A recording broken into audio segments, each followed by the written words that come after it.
Meu nome é Daniel Ferraz. Sou detetive há 12 anos. Homicídios, desaparecimentos e fraudes. Já vi de tudo. Ou pelo menos achava que tinha visto. Os sonhos começaram há 6 meses. No início, eram fragmentos desconexos. Corredores longos, portas que não levavam a lugar nenhum, pessoas sem rosto sussurrando números que eu não entendia, até que uma noite eu sonhei com um crime. Era vívido demais para ser apenas imaginação. Eu estava em uma cozinha pequena, com azulejos antigos e cheiro de gás no ar. Um homem discutia com alguém fora do meu campo de visão. A discussão ficava mais intensa. Um copo quebrava, um empurrão. Eu não via o agressor, só via o homem cair. Acordei suando, com o som do copo ainda ecoando na cabeça. Naquela manhã, fui chamado para um homicídio. Cozinha pequena, azulejos antigos, cheiro de gás no ar e um copo quebrado no chão. O mesmo. Eu fiquei parado na porta por tempo demais. Meu parceiro Henrique achou que eu estivesse apenas analisando a cena. Eu já tinha visto aquilo, cada detalhe, inclusive algo que ninguém tinha notado ainda. O relógio na parede estava parado às 3h12. No meu sonho eu lembrava disso. E lembrava que o assassino tinha mexido nele antes de sair. Eu disse isso à perícia. Horas depois encontraram impressões digitais no relógio. O suspeito confessou 2 dias depois. Coincidência?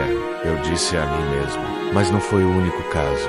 Os sonhos ficaram mais claros, mais longos, mais específicos.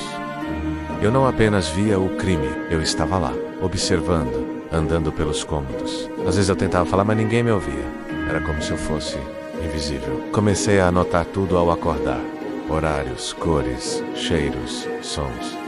Em um sonho, senti o perfume doce de jasmim antes de ver a vítima. No mundo real, a principal suspeita usava exatamente aquele perfume. Em outro, houve 3 batidas na parede antes de um disparo. Descobrimos depois que o vizinho realmente tinha ouvido 3 pancadas antes do tiro. Meus superiores começaram a me chamar de vidente. Eu não ria, porque havia algo errado. Eu nunca via o momento exato da morte. Sempre havia um borrão, como se minha mente evitasse mostrar algo ou alguém. Certa noite, o sonho foi diferente. Eu estava no meu próprio apartamento. A luz da sala piscava, lançando sombras longas nas paredes. O ar estava pesado, quente demais para aquela época do ano. Eu ouvia passos no corredor, passos familiares. Eu caminhava até o espelho do banheiro. O reflexo demorava 1 segundo a acompanhar meu movimento. 1 segundo, e então eu via sangue na minha camisa, não muito, mas suficiente a correr. Olhei para minhas mãos, limpas. Fui chamado para um caso naquela manhã. Um homem encontrado morto em um armazém abandonado. Quando entrei no local, o cheiro de ferrugem e óleo queimado me atingiu como um soco. Eu já tinha estado ali, no sonho. A lâmpada pendurada, o chão de concreto, o eco metálico e o corpo. A vítima era um informante que tinha falado comigo 2 semanas antes. Ele dizia ter provas de corrupção dentro do departamento. Nunca marcou a reunião final, porque morreu antes. Eu comecei a ter uma sensação estranha, como se estivesse esquecendo algo importante. Voltei para casa naquela noite e revirei meu caderno de anotações dos sonhos. Algo me chamou a atenção. Em todos os sonhos, havia um detalhe constante. Um vulto ao fundo, sempre fora de foco, observando. Eu nunca tinha dado importância, até perceber que o vulto usava algo familiar. Um casaco escuro, igual a meu. A respiração começou a ficar curta. Voltei mentalmente ao primeiro sonho. Cozinha, discussão, copo quebrando. Eu nunca via o agressor, porque eu estava olhando na direção errada. O ponto de vista era estranho, baixo demais. Como se eu tivesse caído no chão, como se eu fosse a vítima. O pensamento fez meu estômago revirar. Comecei a revisar cada detalhe dos casos que resolvi antes de acontecerem. Todos tinham algo em comum. Eu era o primeiro a chegar na cena. Eu era o único que insistia em certos detalhes. Eu direcionava as investigações, sempre para a pessoa que eu já sabia ser culpada. E se os sonhos não fossem premonições?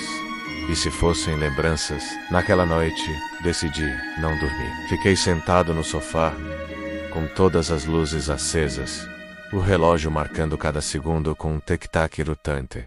Às 3h12 da manhã, meus olhos pesaram. Por 1 segundo, só um, e eu tava lá de novo. Não Amazon, mas, dessa vez, A cena continuou. Eu vi o informante discutindo comigo. Ele dizia que tinha gravações provas. Eu tentava convencê-lo a me entregar tudo. Ele se recusava. A discussão escalava. Eu o empurrei. Ele caiu.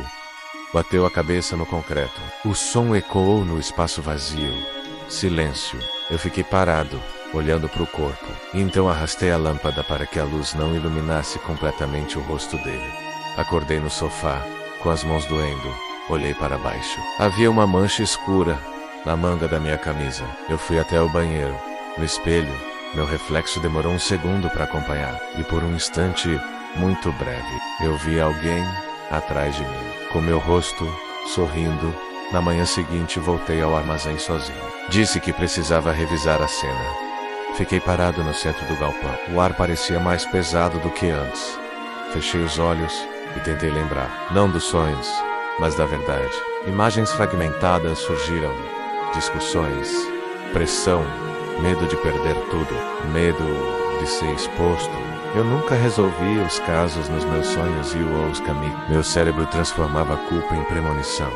Era mais fácil acreditar que eu estava salvando pessoas do que aceitar que eu estava eliminando ameaças. Abria os olhos. O som de passos ecoou atrás de mim. Virei rapidamente. Ninguém, mas senti algo diferente. Pela primeira vez, não havia vulto, não havia presença. Talvez porque agora eu soubesse, ou talvez porque o próximo sonho ainda não tivesse começado. Hoje à noite eu vou dormir de novo. E tenho medo do que vou ver. Porque se eu sonhar com outro crime, significa que ele ainda não aconteceu. Ou pior, que já aconteceu. E eu só tô esperando acordar.